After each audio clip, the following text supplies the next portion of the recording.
یہ اس طرح کی باتیں اور واقعات جھوٹے منسوب ہیں۔ آپ یہ کہتا جی کہ فتویٰ کیوں نہیں لگاتے، پھر ان پر فتویٰ لگائیں۔ اگر آپ یہ کہتے چشتی رسول اللہ کہنا یہ کفر ہے تو ان پہ فتویٰ لگائیں۔ یہی سوال مرزا جیلمی سے ہوا کہ مرزا صاحب آپ پھر فتویٰ کیوں نہیں لگاتے؟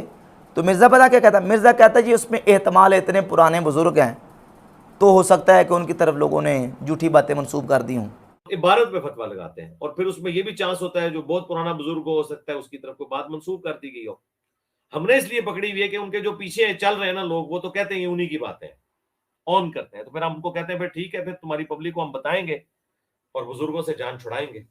ہمیں تو ایک بہانہ چاہیے تھا نا، ہمیں تو مل گیا الحمدللہ۔ تم کہتے ہو احتمال، ہم کہتے ہیں کہ یقین ہے کہ یہ ان کی طرف جھوٹی منسوب ہے۔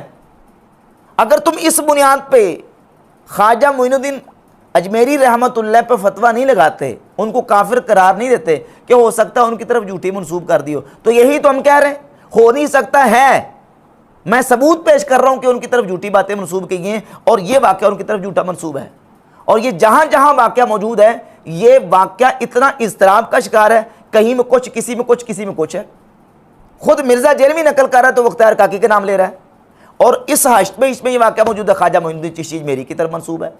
تو یہ بالکل جھوٹا اور مکذوبہ واقعہ ہے جس بنیاد کے اوپر مرزا جیلمی نے صرف بہانہ بنایا ہے سنی مسلمانوں کو، سنی نوجوانوں کو گمراہ کرنے کے لیے، اور کہتا ہے میں بابوں سے متنفر کر کے کتابوں کے ساتھ جوڑ رہا ہوں، اور جن کتابوں کے ساتھ جوڑنے کا دعوے دار ہے صحیح بخاری، اس کے بارے میں یہ کلیم کر چکا ہے کہ اس میں نبی کریم علیہ الصلوۃ والسلام کی توہین کی گئی ہے، روایت نمبر 6982 میں۔ یہ کہہ کے جان نہیں چھوٹے گی کہ نہیں جی وہ بلاغات زہری میں سے ہے۔ سوال اگلا پیدا ہوگا کہ وہ جو خودکشی کرنے والا واقعہ ہے یہ توہین رسالت ہے تو بلاغات زہری نہیں، اس کی متصل سند پیش کر دیں گے۔ صرف مسئلہ یہ ہے کہ امام بخاری اس کو لے کے کیوں آئے؟ اگر لے کے آئے تو ساتھ نیچے لکھا کہ یہ توہین رسالت ہے، یہ رسول اللہ کی گستاخی ہے، کیوں نہیں لکھا؟